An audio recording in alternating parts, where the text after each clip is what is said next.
ಹಿರಿಮೆಗೆ ಗರಿಮೆಗೆ ಇವತ್ತು ಅತ್ಯಂತ ದೊಡ್ಡ ನಾಚಿಕೆಯಾಗಿ ಮಾರ್ಪಟ್ಟಿರುವಂತಹ ಕುಲಗೆಟ್ಟ ಕೆಲವು ಮಾಧ್ಯಮಗಳಿವೆ. ಆ ಮಾಧ್ಯಮಗಳಿಗೆ ಇದು ಕಾಣ್ತಾ ಇಲ್ಲ. ತಲುಪಬೇಕಾದವರನ್ನು ತಲುಪಬೇಕಾದ ಸ್ಪಷ್ಟವಾದ ಸಂದೇಶಗಳು ಮತ್ತು ತಾಕೀತುಗಳಾಗಿದೆ ಈ ಕಾರ್ಯಕ್ರಮದಲ್ಲಿ ಬೇಕಾಗಿರುವಂಥದ್ದು. ಗುಂಪು ಹಲ್ಲೆ ಅಂತ ಹೇಳುವಾಗ ಎಲ್ಲೋ ಉತ್ತರ ಭಾರತದ ಯಾವುದೋ ಒಂದು ಕೋಣೆಯಲ್ಲಿ ನಾವು ಸೋಷಿಯಲ್ ಮೀಡಿಯಾಗಳಲ್ಲೆಲ್ಲ ನೋಡುವಾಗ, ಗುಂಪು ಹಲ್ಲೆಗಳನ್ನು ನೋಡುವಾಗ, ಮಾಬ್ ಲಿಂಚಿಂಗ್ಗಳನ್ನು ನೋಡುವಾಗ ಮೂಗಿಗೆ ಬೆರಳಿಟ್ಟುಕೊಂಡು ನಾವು ಹೇಳ್ತಾ ಇದ್ದೆವು, ಏನು ಈ ಜನ, ಇವರಿಗೆ ಸಂಸ್ಕೃತಿ ಇಲ್ವಾ, ಇವರಿಗೆ ನಾಗರಿಕತೆ ಇಲ್ವಾ, ಇವರಿಗೆ ಪ್ರಜ್ಞಾವಂತಿಕೆ ಇಲ್ವಾ, ಇವರಿಗೆ ಜ್ಞಾನ ಶಿಕ್ಷಣ ಎನ್ನುವುದನ್ನು ಮನೆಯಲ್ಲಿ ಕೊಡ್ಲಿಲ್ವಾ ಅಂತೇಳಿ ನಾವು ಆ ಮಾಬ್ ಲಿಂಚಿಂಗ್ ಮಾಡುವವರನ್ನು ನೋಡಿಕೊಂಡು ನಾವು ಹೇಳ್ತಾ ಇದ್ದೆವು.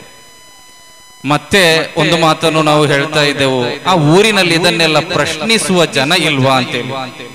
ಬಹುಶಃ ಈ ಧಾರ್ಮಿಕ ಅಮಲು, ಈ ಕೋಮುದ್ವೇಷದ ಅಮಲು ನಮ್ಮ ಯುವ ಜನರ ತಲೆಗೆ ಹತ್ತಿ ನಾಗರಿಕತೆ ಕೆಲವು ಮಂದಿಯಿಂದ ಇಲ್ಲದಾಗಿರಬಹುದು, ಪ್ರಜ್ಞಾವಂತಿಕೆ ಕೆಲವು ಮಂದಿ ಕಳೆದುಕೊಂಡಿರಬಹುದು, ಈ ಒಂದು ಸಂಸ್ಕೃತಿ ಕೆಲವು ಮಂದಿಯ ತಲೆಯಿಂದ ಹೋಗಿರಬಹುದು. ಆದರೆ ಈ ಪುತ್ತೂರಿನಲ್ಲಿ ಪ್ರಶ್ನಿಸುವವರು ಇಲ್ಲ ಅಂತೇಳಿ ಭಾವಿಸಿಕೊಳ್ಬೇಡಿ. ಪ್ರಶ್ನಿಸುವವರು ಇದ್ದೇ ಇರ್ತಾರೆ. ಇದು ಯಾರ ಅಪ್ಪನ ದೇಶ ಅಲ್ಲ, ಇದು ಭಾರತ ದೇಶ. ಈ ದೇಶದಲ್ಲಿ ತಲಾಂತರದಿಂದ ಈ ದೇಶದಲ್ಲಿ ನಾವು ಬದುಕಿದ್ದೇವೆ. ಈ ದೇಶದ ಸ್ವಾತಂತ್ರ್ಯ ಹೋರಾಟಕ್ಕೆ ನಾವು ಕೊಡುಗೆಯನ್ನು ನೋಡಿದ್ದೇವೆ. ಈ ದೇಶ ಇಷ್ಟು ಬೆಳೆದಿದ್ದರೆ ಅದರಲ್ಲಿ ಮುಸಲ್ಮಾನನ, ಹಿಂದುವಿನ, ಕ್ರಿಶ್ಚಿಯನನ ಪ್ರತಿಯೊಬ್ಬನ ಬೆವರಿನ ಹನಿಯು ರಕ್ತವೂ ಕೂಡ ಸೇರಿಕೊಂಡಿದೆ. ಆದುದರಿಂದಲೇ ಈ ದೇಶ ಈ ಮಟ್ಟಕ್ಕೆ ಬೆಳೆದು ನಿಂತಿದೆ. ಪ್ರಶ್ನಿಸುವವರಿಲ್ಲ ಅಂತೇಳಿ ಭಾವಿಸಿಕೊಳ್ಬೇಡಿ.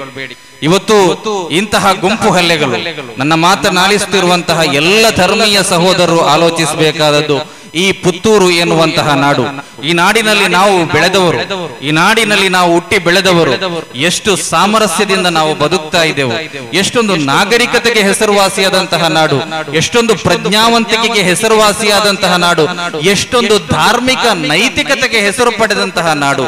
ಪ್ರತಿ ಮನೆಯಲ್ಲಿಯೂ ಕೂಡ ಧಾರ್ಮಿಕತೆಯ ಆಚಾರಗಳು, ಪ್ರತಿಯೊಂದು ವಿಚಾರದಲ್ಲೂ ಕೂಡ ಧರ್ಮದ ಆಚಾರ ನೈತಿಕತೆಯನ್ನು ನೋಡಿಸಿಕೊಂಡೇ ತೀರ್ಮಾನಿಸುವಂತಹ ಜನರಾಗಿದ್ದಾರೆ ಈ ಪುತ್ತೂರಿನ ಜನರು.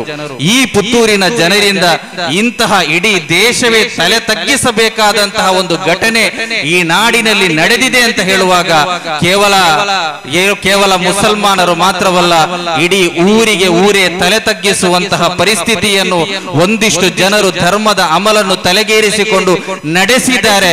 ಇಡೀ ಪುತ್ತೂರೇ ಅದಕ್ಕೆ ತಲೆ ತಗ್ಗಿಸ್ತಾ ಇದೆ. ಬೆಲೆ ತೆರಬೇಕಾದಂತಹ ಪರಿಸ್ಥಿತಿ ಬಂದಿದೆ ಎನ್ನುವುದನ್ನು ತಿಳಿದುಕೊಳ್ಬೇಕು. ನನ್ನ ಧಾರ್ಮಿಕ ಮುಖಂಡರೊಂದಿಗೆ ಹೇಳಲಿಕ್ಕಿರೋದು, ಏನಾದರೂ ಮುಸ್ಲಿಂ ಸಮುದಾಯಕ್ಕೆ ಸೇರಿದ 10 ಮಂದಿಯೋ 12 ಮಂದಿಯೋ ಇಂತಹ ಒಂದು ಗುಂಪು ಹಲ್ಲೆಯನ್ನು ನಡೆಸಿದ್ರೆ ಅದನ್ನು ಖಂಡಿಸಲಿಕ್ಕೆ ನಾಳೆ ಅಂತಹ ಒಂದು ಘಟನೆ ನಡೆದರೆ ಮರುದಿನದಂದು 1000 ಮಂದಿ ಉಲಮಾಗಳನ್ನು, ಧಾರ್ಮಿಕ ಮುಖಂಡರುಗಳನ್ನು ಹೀಗೆ ಸೇರಿಸಲಿಕ್ಕೆ ನಮ್ಮಿಂದ ಸಾಧ್ಯವಿದೆ.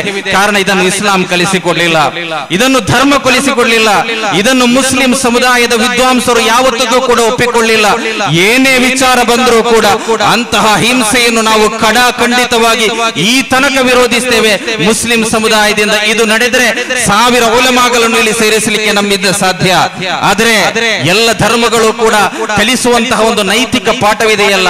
ಹಿಂದೂ ಧರ್ಮ ಮಾನಿಷಾದ, ನೀನು ಇರುವೆಯನ್ನು ಕೂಡ ನೋಯಿಸಬೇಡ ಅಂತ ಹೇಳಿದ ಹಿಂದೂ ಧರ್ಮದ ಈ ನೈತಿಕ ಬೋಧವನ್ನು, ಇದನ್ನು ಕಲಿಸಬೇಕಾದಂತಹ ಆ ಧರ್ಮದ ಧಾರ್ಮಿಕ ಮುಖಂಡರುಗಳನ್ನು ಇವತ್ತು ಪ್ರಶ್ನಿಸಬೇಕಾದಂತಹ ಅನಿವಾರ್ಯತೆ ಇದೆ. ಪ್ರಶ್ನಿಸಬೇಕು ಅಂತ ಹೇಳಿ ಮನಸ್ಸಿರುವುದರಿಂದ ಅಲ್ಲ, ಅದಕ್ಕೆ ನಮ್ಮ ಮನಸ್ಸೊಪ್ತಾ ಇಲ್ಲ. ಆದ್ರೆ ಪ್ರಶ್ನಿಸಬೇಕಾದ, ಅದನ್ನು ಕನಿಷ್ಠ ಪಕ್ಷ ನೆನಪಿಸಬೇಕಾದಂತಹ ಅನಿವಾರ್ಯತೆಯಾದರೂ ನಮ್ಮ ಮೇಲಿರುವುದರಿಂದ ಆ ಜವಾಬ್ದಾರಿಯನ್ನು ನಾನು ಮುಗಿಸ್ತಾ ಇದ್ದೇನೆ. ಯಾಕೆ ಧಾರ್ಮಿಕ ಮುಖಂಡರುಗಳು ಕೇಳ್ತಾ ಇಲ್ಲ? ಮಾನಿಷಾದ ಒಂದು ಇರುವೆಯನ್ನು ಕೂಡ ನೀನು ನೋಯಿಸಬೇಡ ಅಂತ ಹೇಳಿದ ಧರ್ಮದ ನೈತಿಕತೆಯನ್ನು ಪಾಲಿಸಬೇಕಾದ, ಧರ್ಮದ ನೈತಿಕತೆಯನ್ನು ತಿಳಿಸಿಕೊಡಬೇಕಾದಲ್ಲಿ ಒಬ್ಬ ಎರಡು ಯುವಕರು ತಮ್ಮ ಹೊಟ್ಟೆಪಾಡಿಗಾಗಿ, ತನ್ನ ಕುಟುಂಬವನ್ನು ನಡೆಸಲಿಕ್ಕೆ ಬೇಕಾಗಿ, ತನ್ನ ಒಪ್ಪತ್ತಿನ ಊಟಕ್ಕೆ ಬೇಕಾಗಿ ಊರೂರು ಅಲೆದುಕೊಂಡು ಬಟ್ಟೆ ವ್ಯಾಪಾರ ಮಾಡುವಾಗ ಒಂದು ಧರ್ಮದ ಹೆಸರಿನಲ್ಲಿ ಒಂದು ಜೀವಿಗೆ ಹೊಡೆಯಲಿಕ್ಕೂ ಕೂಡ ಸಾಧ್ಯವಿಲ್ಲ. ಒಂದು ನಿರ್ಜೀವ ವಸ್ತುವಿಗೆ ಹೊಡೆಯುವ ರೀತಿಯಲ್ಲಿ ಬೆತ್ತ ಹಿಡಿದುಕೊಂಡು 2 ಗಂಟೆಗಳ ಕಾಲ ಬೀದಿಯಲ್ಲಿ ಹಾಕಿಕೊಂಡು ಹೊಡೆದ್ರಲ್ಲ, ಸಾಯುವ ತನಕ ಹೊಡೆದ್ರಲ್ಲ, ಇವರು ಸತ್ತಿದ್ದಾರೆ ಅಂತೇಳಿ ಭಾವಿಸಿಕೊಂಡು ಹೋದ್ರಲ್ಲ. ಯಾಕೆ ಆ ಒಂದು ಅನ್ಯಾಯವನ್ನು ಪ್ರಶ್ನಿಸಲಿಕ್ಕೆ ಸಾಧ್ಯವಾಗ್ತಾ ಇಲ್ಲ. ಎಲ್ಲಿ ಹೋಗಿದೆ ಧಾರ್ಮಿಕ ನೈತಿಕತೆ? ಎಲ್ಲಿ ಹೋಗಿದೆ ಧರ್ಮದ ಆ ಅಮೂಲ್ಯವಾದಂತಹ ಸಂದೇಶ? ಯಾಕೆ ಪ್ರಶ್ನಿಸ್ತಾ ಇಲ್ಲ? ಧರ್ಮಗಳು ಇದನ್ನು ಕಲಿಸಿದೆಯಾ? ಯಾವ ಧರ್ಮ ಕಲಿಸಿದೆ? ಯಾವ ಧರ್ಮದ ಯಾವ ಉಪನಿಷತ್ತು, ಯಾವ ಧರ್ಮದ ಯಾವ ಸೂಕ್ತ, ಯಾವ ಕುರ್ಆನಿನ ಸೂಕ್ತ, ಯಾವ ಭಗವದ್ಗೀತೆಯ ಸೂಕ್ತ ಎಲ್ಲಿ ಕಲಿಸಿದೆ ಅನ್ನೋದನ್ನು ಇವತ್ತು ಅವಲೋಕಿಸಬೇಕಾದಂತಹ ವಿಚಾರ. ನನ್ನ ಪ್ರೀತಿಯ ಸಹೋದರರೇ, ಇದು ಕೇವಲ ಒಂದು ಘಟನೆ ಮಾತ್ರವಲ್ಲ. ರಫಿಯುದ್ದೀನ್ ಕುದ್ರೋಳಿ ಅವರು ಹೇಳಿದಂತೆ ಇದರ ಹಿನ್ನೆಲೆಗಳನ್ನು ನಾವು ಅವಲೋಕಿಸಬೇಕಾದಂತಹ ಅವಶ್ಯಕತೆ ಇದೆ. ಇದರ ಹಿನ್ನೆಲೆಗಳು ಒಂದು, ನಮ್ಮ ಪುತ್ತೂರಿನಲ್ಲಿಯೇ ಇತ್ತೀಚಿನ ದಿನಗಳಲ್ಲಿ ಎಷ್ಟು ಕೋಮು ವಿದ್ವೇಷಕಾರಿ ಭಾಷಣಗಳು ನಡೆದಿತ್ತು. ಪುತ್ತೂರು ನಗರ ಪ್ರದೇಶದಲ್ಲಿ ನಡೆಯಿತು, ಇಸ್ಲಾಮಿರ ವಿರುದ್ಧ ನಡೆಯಿತು. ಮುಸಲ್ಮಾನರೊಂದಿಗೆ ವ್ಯಾಪಾರವನ್ನು ಮಾಡಬಾರದು ಅಂತೇಳಿ ಗ್ರಾಮಗಳಲ್ಲಿ ಮೈಕ್ ಕಟ್ಟಿ ಭಾಷಣಗಳು ನಡೆಯುತ್ತಲೇ ಇದೆ. ಯಾಕೆ? ಅದು ಸಂವಿಧಾನದ ಮೂಲ ಆಶಯಕ್ಕೆ ವಿರುದ್ಧವಲ್ವೇ? ಒಂದು ನಾಡಿನಲ್ಲಿ ಪರಸ್ಪರ ಬಾಳಿ ಬದುಕುವವರೊಂದಿಗೆ ಇಂತಹ ನಿರ್ದಿಷ್ಟ ಸಮುದಾಯದವರ ಜೊತೆಗೆ ನೀವು ವ್ಯಾಪಾರ ನಡೆಸಬಾರದು ಅಂತೇಳಿ ಮೈಕ್ ಕಟ್ಟಿ ಭಾಷಣ ಮಾಡಲಿಕ್ಕೆ ಯಾವ ಕಾನೂನು ಇಲ್ಲಿ ಅನುಮತಿಯನ್ನು ನೀಡಿದೆ? ಕೋಮು ದ್ವೇಷ ಭಾಷಣ ಮಾಡುವುದರ ವಿರುದ್ಧ ಸ್ವಯಂ ಪ್ರೇರಿತವಾಗಿ ಕೇಸನ್ನು ದಾಖಲಿಸಬೇಕು. ಹಾಗೆ ಕೇಸನ್ನು ದಾಖಲಿಸದಿದ್ದರೆ ಅದು ನ್ಯಾಯಾಂಗ ನಿಂದನೆಯಾಗ್ತದೆ ಅಂತೇಳಿ ಸುಪ್ರೀಂ ಕೋರ್ಟ್ ಪೊಲೀಸರಿಗೆ, ಇಲ್ಲಿನ ಕರ್ತವ್ಯ ನಿರ್ವಹಿಸಬೇಕಾದಂತಹ ಆರಕ್ಷಕರಿಗೆ ನೇರವಾಗಿ ಸುಪ್ರೀಂ ಕೋರ್ಟ್ ತಿಳಿಸಿರುವಾಗ ಈ ಪುತ್ತೂರಿನ ಪ್ರತಿ ಪ್ರದೇಶದಲ್ಲಿಯೂ ಕೂಡ ಕೋಮು ವಿಷಕಾರುವಂತಹ ಭಾಷಣ ಮಾಡಿ ನಡೀತಾ ಇದ್ದಾರಲ್ಲ, ಅವರ ವಿರುದ್ಧ ಯಾಕೆ ಇಲ್ಲಿ ಕಾನೂನು ಕ್ರಮವನ್ನು ಕೈಗೊಳ್ಳಿಲ್ಲ? ಈ ಕಾನೂನು ಕ್ರಮವನ್ನು ಕೈಗೊಳ್ಳದ ಕಾರಣದಿಂದಲೇ ಇವರು ಮೈಕ್ ಕಟ್ಟಿ ಮಾಡುವ ಭಾಷಣದಲ್ಲಿ ಹೇಳುವುದನ್ನು ಆ ಯುವಕರು ಬೆತ್ತ ಹಿಡಿದು ಹೊಡೆಯುವಾಗ ಹೇಳಿದ್ದಾರೆ, ಬ್ಯಾರಿಯವನು ಹೊಡೆಯಿ ಅಂತೇಳಿ. ಇವರು ಮೈಕ್ ಕಟ್ಟಿ ಭಾಷಣ ಮಾಡಿ ಹೇಳ್ತಾರೆ, ಅವರು ಕೈಯಲ್ಲಿ ಬೆತ್ತ ಹಿಡಿದುಕೊಂಡು ಹೇಳ್ತಾರೆ. ಈ ಮೈಕ್ ಕಟ್ಟಿ ಭಾಷಣ ಮಾಡುವವರ ಮಕ್ಕಳು ವಿದೇಶದಲ್ಲಿ ಹೋಗಿ ಆರಾಮವಾಗಿ ಕಲಿಯುತ್ತಾ ಇದ್ದಾರೆ, ದೊಡ್ಡ ದೊಡ್ಡ ಹುದ್ದೆಯನ್ನು ಸೇರ್ತಾ ಇದ್ದಾರೆ. ಈ ಬೆತ್ತ ಹಿಡಿದು ಹೊಡೆಯುವಂತಹ ಬಡಪಾಯಿಯ ಮಕ್ಕಳಿದ್ದಾರಲ್ಲ, ಅವರು ಮತ್ತೊಮ್ಮೆ ಜೈಲಿಗೆ ಸೇರ್ತಾ ಇದ್ದಾರೆ. ಇನ್ನು ಅವರನ್ನು ಜೈಲಿನಿಂದ ಬಿಡಿಸಿಕೊಂಡು ಮತ್ತೆ ಮತ್ತೊಂದು ಪ್ರಕರಣದಲ್ಲಿ ಸಿಲುಕಿಸಿ ಮತ್ತೆ ಜೈಲಿಗೆ ಸೇರಿಸಿ ಈ ಬೀದಿ ಪುಡಾರಿಯನ್ನಾಗಿ ಮಾಡುವಾಗ ನನ್ನ ಮಾತು ಕೇಳುವಂತಹ ಪುತ್ತೂರಿನ ಸಮಸ್ತ ನಾಗರಿಕ ಬಾಂಧವರೇ, ಈ ಪುತ್ತೂರು ನಗರದಲ್ಲಿ, ಈ ಪುತ್ತೂರಿನ ನಾಗರಿಕತೆ ಇರುವ, ಸಂಸ್ಕೃತಿ ಇರುವ ಈ ನಾಡಿನಲ್ಲಿ ಇಂತಹ ಒಂದು ಗುಂಪು ಹಲ್ಲೆ ನಡೆದಿದ್ದರೆ ನಾಳೆ ನಮ್ಮ ಮಕ್ಕಳ ಗತಿ ಏನು? ನಮ್ಮ ಮಕ್ಕಳು ಇಲ್ಲಿ ಸಮಾಧಾನದಿಂದ ಕಲಿತುಕೊಂಡು ಶಿಕ್ಷಣವನ್ನು ಪಡೆದುಕೊಂಡು ಬೆಳೆದು ಈ ದೇಶವನ್ನು ಕಟ್ಟಿ ಬೆಳೆಸಬೇಕಾದಂತಹ ಮಕ್ಕಳ ಭವಿಷ್ಯವನ್ನು ಯಾವ ಕಡೆಗೆ ಈ ಧರ್ಮಾಧಾರಿತ ಶಕ್ತಿಗಳು, ಈ ಸಂಘ ಪರಿವಾರದ ಶಕ್ತಿಗಳು ಯಾವ ಕಡೆಗೆ ತೆಗೆದುಕೊಂಡು ಹೋಗ್ತಾ ಇದೆ ಎನ್ನುವುದನ್ನು ಇನ್ನಾದರೂ ನೀವು ಚಿಂತಿಸಲೇಬೇಕು. ಚಿಂತಿಸದೇ ಇದ್ದರೆ ನಷ್ಟ ಮುಸ್ಲಿಂ ಸಮುದಾಯಕ್ಕೆ ಮಾತ್ರ ಅಂತೇಳಿ ನೀವು ಹಗಲು ಕನಸು ಕಾಣ್ತಾ ಇದ್ರೆ ಅದು ಮುಸ್ಲಿಂ ಸಮುದಾಯಕ್ಕೆ ಮಾತ್ರವಲ್ಲ, ಈ ಪುತ್ತೂರಿನಲ್ಲಿ ಬಾಳಿ ಬದುಕುವ ಪ್ರತಿಯೊಬ್ಬನಿಗೂ ಕೂಡ ಆಗಿದೆ. ಅದು ಕೇವಲ ಮುಸಲ್ಮಾನರ ನಷ್ಟವಲ್ಲ. ನೀವು ಭಾವಿಸಿಕೊಳ್ಬೇಡಿ, ನೀವೇನು ಮೈಕ್ ಕಟ್ಟಿ ಭಾಷಣ ಮಾಡಿರುವುದರಿಂದ ನಮಗೇನು ಸ್ವಲ್ಪ ನಷ್ಟ ಆಗಿ, ವ್ಯಾಪಾರದಲ್ಲಿ ನಷ್ಟ ಆಗಿ, ನಾವೇನು ಇಸ್ಲಾಮನ್ನು ಬಿಟ್ಟು ಏನೇನೋ ಮಾಡಿಬಿಡ್ತೇವೆ ಅಂತೇಳಿ ಭಾವಿಸಿಕೊಳ್ಬೇಡಿ. ಒಂದೆರಡು ಮಂದಿ ಏನೋ ಪತ್ರಿಕಾಗೋಷ್ಠಿ ಕರೆದುಕೊಂಡು ಹೇಳಿರಬಹುದು, ನಮ್ಮ ಜೀವ ಇರುವ ತನಕ ಈ ಇಸ್ಲಾಮನ್ನು ಪರಿಪಾಲಿಸ್ತೇವೆ, ಈ ಇಸ್ಲಾಮನ್ನು ಹಿಡಿದು ನಡೆಯುತ್ತೇವೆ. ಇದು ಶಾಂತಿಯನ್ನು ಕಲಿಸಿದೆ, ಇದು ಸಹಬಾಳ್ವೆಯನ್ನು ಕಲಿಸಿದೆ, ಇದು ಎಲ್ಲರೊಂದಿಗೂ ಕೈ ಜೋಡಿಸಿಕೊಂಡು ಜೀವಿಸಲು, ಬದುಕಲು ಕಲಿಸಿಕೊಟ್ಟಂತಹ ಧರ್ಮವಾಗಿದೆ. ನನ್ನ ಪ್ರೀತಿಯ ಸಹೋದರರೇ, ಇದನ್ನು ಪ್ರಶ್ನಿಸಬೇಕಾದವರು ಎಲ್ಲಿದ್ದಾರೆ? ನಮ್ಮ ರಾಜ್ಯದ ಮುಖ್ಯಧಾರೆಯ ಮೇನ್ ಸ್ಟ್ರೀಮ್ನ ಮಾಧ್ಯಮಗಳು. ಒಂದು ನಟಿಯ ನಾಯಿಯ ಕಾಲಿಗೆ ನೋವಾದ್ರೆ ವಾರಗಟ್ಟಲೆ ಚರ್ಚೆ ಮಾಡುವ ಮಾಧ್ಯಮಗಳು, ನೀಚಗೆಟ್ಟ, ಮಾನಕೆಟ್ಟ, ಕುಲಗೆಟ್ಟಂತಹ ಕೆಲವು ಮಾಧ್ಯಮಗಳು, ಎಲ್ಲ ಮಾಧ್ಯಮಗಳನ್ನು ನಾನು ಹೇಳ್ತಾ ಇಲ್ಲ, ನ್ಯಾಯಕ್ಕಾಗಿ ನಿಲ್ಲುವಂತಹ ಮಾಧ್ಯಮಗಳಿವೆ, ನ್ಯಾಯದ ಜೊತೆಗೆ ನಿಲ್ಲುವಂತಹ ಮಾಧ್ಯಮಗಳಿದೆ. ಆದ್ರೆ ಈ ಕರ್ನಾಟಕದ ಹಿರಿಮೆಗೆ, ಗರಿಮೆಗೆ ಇವತ್ತು ಅತ್ಯಂತ ದೊಡ್ಡ ನಾಚಿಕೆಯಾಗಿ ಮಾರ್ಪಟ್ಟಿರುವಂತಹ ಕುಲಗೆಟ್ಟ ಕೆಲವು ಮಾಧ್ಯಮಗಳಿವೆ. ಆ ಮಾಧ್ಯಮಗಳಿಗೆ ಇದು ಕಾಣ್ತಾ ಇಲ್ಲ. ಅದನ್ನು ಕಂಡು ಕೂಡ ದಿವ್ಯವಾದ ಮೌನವನ್ನು ಈ ಮಾಧ್ಯಮಗಳು ಪಾಲಿಸ್ತಲೇ ಬರ್ತಾ ಇದೆ. ಇದನ್ನು ಪ್ರಶ್ನಿಸಬೇಕಾದವರು ಪ್ರಶ್ನಿಸ್ತಾ ಇಲ್ಲ. ಇನ್ನು ನಮ್ಮ ಸರ್ಕಾರ ಯಾವಾಗ ಈ ಕೋಮು ಸೂಕ್ಷ್ಮ ಪ್ರದೇಶವಾದ ದಕ್ಷಿಣ ಕನ್ನಡ ಜಿಲ್ಲೆಯಲ್ಲಿ ಬಂದುಕೊಂಡು ಈ ರಾಜ್ಯದ ಮುಖ್ಯಮಂತ್ರಿಗಳು ಜವಾಬ್ದಾರಿಯುತ ಸ್ಥಾನದಲ್ಲಿ ನಿಲ್ಲಬೇಕಾದವರು, ಜವಾಬ್ದಾರಿಯುತ ಮಾತುಗಳನ್ನಾಡಬೇಕಾದಂತಹ ಮುಖ್ಯಮಂತ್ರಿಗಳು ಬಂದುಕೊಂಡು ಇಲ್ಲಿ ಅನೈತಿಕ ಪೊಲೀಸ್ ಗಿರಿಯನ್ನು ಸಮರ್ಥಿಸಿಕೊಂಡು ಅದು ಕ್ರಿಯೆಗೆ ಪ್ರತಿಕ್ರಿಯೆ, ಆಕ್ಷನ್ ರಿಯಾಕ್ಷನ್ ಎನ್ನುವಂತಹ ಹೇಳಿಕೆಯನ್ನು ಕೊಟ್ಟರು. ಅಂದಿನಿಂದ ನಮ್ಮ ಜಿಲ್ಲೆಯ ಶಾಂತಿ ಸುವ್ಯವಸ್ಥೆ ಹದಗೆಟ್ಟಿದೆ. ಅಂದಿನಿಂದ 3 ಕೊಲೆಗಳಾಗಿವೆ. ಅಂದಿನಿಂದ ಪ್ರತಿ ಪ್ರದೇಶದಲ್ಲೂ ಕೂಡ ಹಲ್ಲೆಗಳು ನಡೆಯುತ್ತಾ ಇದೆ. ಇದಕ್ಕೆ ಯಾರು ಜವಾಬ್ದಾರಿ ಎನ್ನುವುದನ್ನು ಈ ದೇಶದ ಮುಖ್ಯಮಂತ್ರಿಗಳೇ ಉತ್ತರ ಕೊಡಬೇಕಾದಂತಹ ಅವಶ್ಯಕತೆ ಇದೆ. ಯಾಕೆ ಆಕ್ಷನ್ ರಿಯಾಕ್ಷನ್ ಅನ್ನು ಹೇಳಿಕೆ ಕೊಟ್ಟರು? ಅನಂತರ ಇಲ್ಲಿ ಪ್ರತಿಯೊಂದು ಘಟನೆಗಳು ಕೂಡ ನಡೆದಾಗ, 3 ಕೊಲೆಗಳು ನಡೆದಾಗ ಸ್ಪಷ್ಟವಾದ ತಾರತಮ್ಯ ಧೋರಣೆಯನ್ನು ಅನುಸರಿಸಲಾಯಿತು. ಈ ಆಕ್ಷನ್ ರಿಯಾಕ್ಷನ್ ಹೇಳಿಕೆ, ಅದರ ನಂತರ ನಡೆದಂತಹ ಸ್ಪಷ್ಟವಾದ ತಾರತಮ್ಯ ಧೋರಣೆ, ಇವೆಲ್ಲವೂ ನಡೆದಾಗ ಇಲ್ಲಿನ ಕೆಲವು ಬೀದಿ ಪುಡಾರಿಗಳಿಗೆ, ಕೋಮು ದ್ವೇಷವನ್ನು ಹರಡಲಿಕ್ಕೆ ಪ್ರಯತ್ನಿಸುವಂತಹ ಕೆಲವು ಮಂದಿಗೆ ಏನೋ ಒಂದು ಆವೇಶ, ಏನೋ ಒಂದು ಧೈರ್ಯ, ಇವರೆಲ್ಲರೂ ಹಿಡಿದುಕೊಂಡು ಏನೋ ನಡೆಸಲಿಕ್ಕೆ ಮುಂದೆ ಬರ್ತಾ ಇದ್ದಾರೆ. ಇದಕ್ಕೆಲ್ಲದಕ್ಕೂ ಕೂಡ ಜವಾಬ್ದಾರಿ ಇವತ್ತು ರಾಜ್ಯ ಸರ್ಕಾರವನ್ನು ಆಳುತ್ತಿರುವಂತಹ ಆಡಳಿತ ಪಕ್ಷವೇ ಆಗಿದೆ ಎನ್ನುವುದನ್ನು ನಿಸ್ಸಂಶಯವಾಗಿ ಸ್ಪಷ್ಟವಾಗಿ ನಾವು ಹೇಳಲಿಕ್ಕೆ ಬಯಸ್ತಾ ಇದ್ದೇವೆ. ಅದೇ ರೀತಿಯಲ್ಲಿ ಇವತ್ತು ಪ್ರಶ್ನಿಸಬೇಕಾದಂತಹ ಯಾರು ಕೂಡ ಪ್ರಶ್ನಿಸಲಿಕ್ಕೆ ಮುಂದೆ ಬರದೇ ಇರುವಂತಹ ಸಂದರ್ಭದಲ್ಲಿ ಇದನ್ನು ಪ್ರಶ್ನಿಸಲಿಕ್ಕೆ ಸದಾ ಮುಸ್ಲಿಂ ಸಮುದಾಯ ಮತ್ತು ಈ ಸಮುದಾಯದ ಜೊತೆಗೆ ನಿಲ್ಲುವಂತಹ, ಈ ರಾಜ್ಯದಲ್ಲಿ ಕೋಮು ಸೌಹಾರ್ದತೆಯನ್ನು ಬಯಸುವ, ಸಹಬಾಳ್ವೆಯನ್ನು ಬಯಸುವ ಅದೆಷ್ಟೋ ಹಿಂದೂ ಸಹೋದರರು, ಅದೆಷ್ಟೋ ಕ್ರಿಶ್ಚಿಯನ್ ಸಹೋದರರು ಇದನ್ನು ಪ್ರಶ್ನಿಸ್ತಿರ್ತಾರೆ. ಇದೆಲ್ಲವನ್ನು ಕೂಡ ಗಮನಿಸ್ತಾ ಇದ್ದಾರೆ ಎನ್ನುವುದನ್ನು ತಿಳಿದುಕೊಳ್ಬೇಕಾದಂತಹ ವಿಚಾರ. ಇವತ್ತು ನಾವಿಲ್ಲಿ ಸೇರಿರುವಂತದ್ದು ದೊಂಬಿ ನಡೆಸಲಿಕ್ಕೆ ಬೇಕಾಗಿ ಅಲ್ಲ, ಸಾರ್ವಜನಿಕ ಆಸ್ತಿ ಪಾಸ್ತಿಗಳನ್ನು ಪುಡಿಗೈಲಿಕ್ಕೆ ಬೇಕಾಗಿ ಅಲ್ಲ, ಒಂದು ದಿನದ ಒಂದು ಹೊತ್ತಿನ ಒಬ್ಬ ಜನಸಾಮಾನ್ಯನ ಬದುಕಿಗೂ ಕೂಡ ತಟಸ್ಥ ಆಗ್ಲಿಕ್ಕಲ್ಲ. ನಿನ್ನೆ ನಾನು ಸಂಘಟಕರೊಂದಿಗೆ ಮಾತನಾಡಿದೆ. ಅವರು ಹೇಳಿದ್ರು, ಇಲ್ಲಿ ಜನಸಾಮಾನ್ಯರಿಗೆ ತೊಂದರೆ ಆಗ್ತದೆ, ಟ್ರಾಫಿಕ್ ಸಮಸ್ಯೆ ಆಗ್ತದೆ, ಪೊಲೀಸರು ಹೇಳಿದ್ದಾರೆ ಜಾಥಾವನ್ನು ನಿಲ್ಲಿಸಬೇಕು ಅಂತೇಳಿ. ಇವತ್ತು ಕಾನೂನಿನ ಪ್ರಕಾರ ನಮಗೆ ಸಮ್ಮತಿ ಸಿಗ್ತಾ ಇಲ್ಲ ಅಂತೇಳಿ ಸಂಘಟಕರಿಗೂ ಗೊತ್ತಿದೆ, ನಮಗೂ ಗೊತ್ತಿದೆ. ಮುಸ್ಲಿಂ ಸಮುದಾಯ ಒಂದು ಜಾಥಾವನ್ನು ನಡೆಸಿದ್ರೆ ಅವರು ಯಾರಿಗೂ ಕೂಡ ತೊಂದರೆಯನ್ನು ಕೊಡುವುದಿಲ್ಲ. ದಕ್ಷಿಣ ಕನ್ನಡ ಜಿಲ್ಲೆಯ ಮುಸಲ್ಮಾನರಿಗೆ ಇದೇನು ಹೊಸತಲ್ಲ.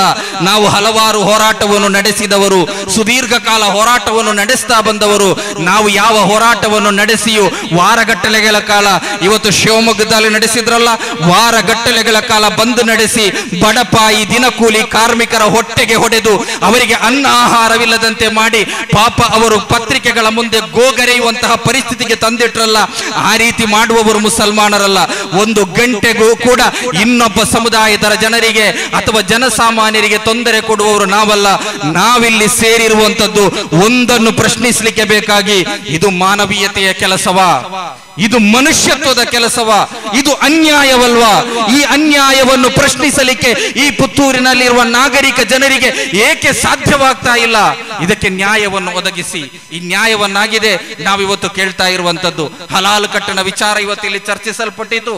ಏನಿದೆ ಹಲಾಲ್ ಕಟ್, ಜಡ್ಕಾ ಕಟ್ ಏನಿದೆ ಅದರಲ್ಲಿ?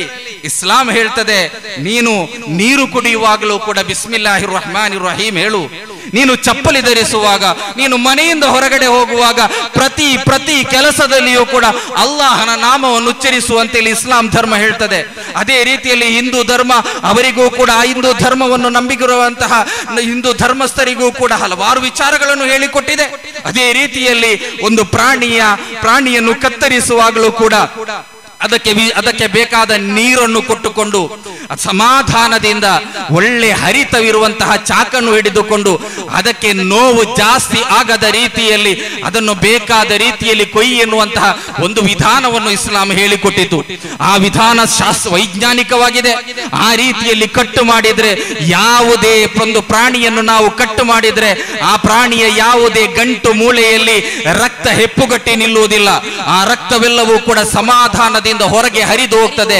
ಆ ರಕ್ತ ಹೆಪ್ಪುಗಟ್ಟಿರುವುದನ್ನು ಬೇಯಿಸಿ ಅದನ್ನು ಸೇವಿಸುವುದರಿಂದ ಮಾರಣಾಂತಿಕ ಕ್ಯಾನ್ಸರ್ ರೋಗವೂ ಸಹ ಬರಲಿಕ್ಕೆ ಸಾಧ್ಯತೆ ಇದೆ ಅಂತೇಳಿ ಇವತ್ತು ವಿಜ್ಞಾನ ಹೇಳ್ತಾ ಇದೆ.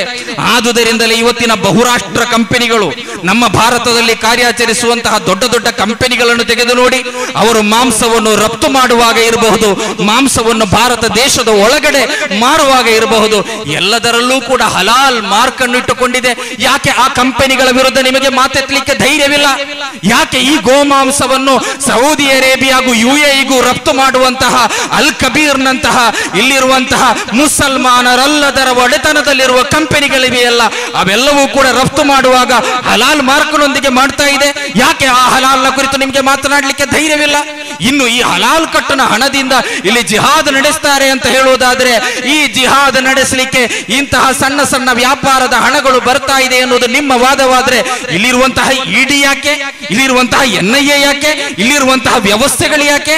ನಮ್ಮ ವ್ಯವಸ್ಥೆಗಳಲ್ಲಿಯೇ ನಮಗೆ ನಂಬಿಕೆ ಇಲ್ಲದೆ ಇದೆಲ್ಲವೂ ನಡೀತಾ ಇದೆ ಅಂತ ಆದ್ರೆ, ಇಲ್ಲಿ ರಾಜ್ಯ ಸರ್ಕಾರ ಯಾವ ಪಕ್ಷ ಆಳ್ತಾ ಇದೆ, ಇಲ್ಲಿ ಕೇಂದ್ರ ಸರ್ಕಾರ ಯಾವ ಪಕ್ಷ ಆಳ್ತಾ ಇದೆ?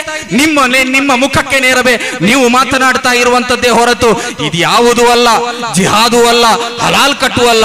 ಮುಸ್ಲಿಂ ಸಮುದಾಯವನ್ನು ಏನೋ ಒಂದನ್ನು ಮಾಡಿ ಇಲ್ಲಿ ನಡೆಯುವಂತಹ ವ್ಯವಸ್ಥೆಗಳ ದೌರ್ಬಲ್ಯತೆಯನ್ನು ಮರೆಮಾಚಿ ಬರೀ ಮುಸ್ಲಿಂ ಸಮುದಾಯವನ್ನು ಟಾರ್ಗೆಟ್ ಮಾಡುವಂತಹ ಕೆಲಸವನ್ನು ನಡೆಸ್ತಾ ಇರುವಾಗ, ಈ ಕೆಲಸ ಮುಂದುವರಿಯುತ್ತಾ ಇರುವಾಗ, ಈ ಸಭೆಯ ಮೂಲಕ ಕಾನೂನಿನ ಆ ಬಡಪಾಯಿ 2 ಯುವಕರ ಮೇಲೆ ನಡೆದಂತಹ ಹಲ್ಲೆಯನ್ನು, ಅದಕ್ಕೆ ಬೇಕಾದ ನ್ಯಾಯವನ್ನು ಒದಗಿಸದೇ ಇದ್ದರೆ ಈ ಹಂತದಲ್ಲಿ ನಾವೊಂದು ಪ್ರತಿಭಟನೆಯನ್ನು ನಡೆಸ್ತೇವೆ. ಈ ಹಂತದಿಂದ ಇನ್ನೊಂದು ಹಂತಕ್ಕೆ ತೆಗೆದುಕೊಂಡು ಹೋಗ್ಲಿಕ್ಕೆ ಈ ಮುಸ್ಲಿಂ ಸಮುದಾಯಕ್ಕೆ ಕಲಿಸಿಕೊಡಬೇಕಾದ ಅವಶ್ಯಕತೆ ಇಲ್ಲ. ಇದೆಲ್ಲವನ್ನು ಕೂಡ ಕಲಿತು ಅರಗಿಸಿಕೊಂಡು ಇದರಲ್ಲೇ ಬೆಳೆದವರು ನಾವು. ಆದುದರಿಂದ ಕಲಿಸಿಕೊಡಬೇಕಾದ ಅವಶ್ಯಕತೆ ಇಲ್ಲ. ಆದುದರಿಂದ ರಾಜ್ಯ ಸರ್ಕಾರ, ಇಲ್ಲಿನ ಪೊಲೀಸ್ ಅಧಿಕಾರಿಗಳೊಂದಿಗೆ ನಮಗೆ ನಂಬಿಕೆ ಇದೆ. ನಾವು ಸಿಸ್ಟಮ್ನೊಂದಿಗೆ ಸೆಣಸಾಡುವವರಲ್ಲ, ಸಿಸ್ಟಮ್ನೊಂದಿಗೆ ತೋಳ್ಬಲ ತೋರಿಸುವವರಲ್ಲ, ಸಿಸ್ಟಮ್ ಅನ್ನು ಮಾನಿಸುವವರು, ಸಿಸ್ಟಮ್ ಅನ್ನು ಗೌರವಿಸುವವರು. ಆದುದರಿಂದಲೇ ಇವತ್ತು ನೀವು ಜಾಥಾ ನಡೆಸಬೇಡಿ ಅಂತ ಹೇಳಿದ್ದೀರಿ, ನಾವು ಸಮ್ಮತಿಸಿದ್ದೇವೆ, ಈ ರೀತಿಯಲ್ಲಿ ಕೂಡಿದ್ದೇವೆ. ಇನ್ನು ಇದನ್ನು ನೀವು ಗೌರವಿಸದೇ ಇದ್ದರೆ ಇನ್ನು ನಾವು ಕಾನೂನು ಬದ್ಧವಾದ ರೀತಿಯಲ್ಲಿ ಈ ಹೋರಾಟವನ್ನು ಇನ್ನೊಂದು ಹಂತಕ್ಕೆ ತಲುಪಿಸಬೇಕಾದಂತಹ ಪರಿಸ್ಥಿತಿ ಬರಬಹುದು. ಅದಕ್ಕಿಂತ ಮುಂಚೆ ಈ ಪೊಲೀಸರ ಮೇಲೆ ನಮಗಿರುವಂತಹ ನಂಬಿಕೆಯನ್ನು, ಈ ಜಿಲ್ಲೆಯನ್ನು ಆಡಳಿತ ನಡೆಸುತ್ತಿರುವಂತಹ ಈ ಆಡಳಿತ ಯಂತ್ರದ ಮೇಲೆ ನಮಗಿರುವಂತಹ ನಂಬಿಕೆಯನ್ನು ಗೌರವಿಸಿಕೊಂಡು ಇದರ ವಿರುದ್ಧ ಸೂಕ್ತ ಕ್ರಮವನ್ನು ಜರುಗಿಸಬೇಕು ಅಂತೇಳಿ ಕೇಳಿಕೊಳ್ತಾ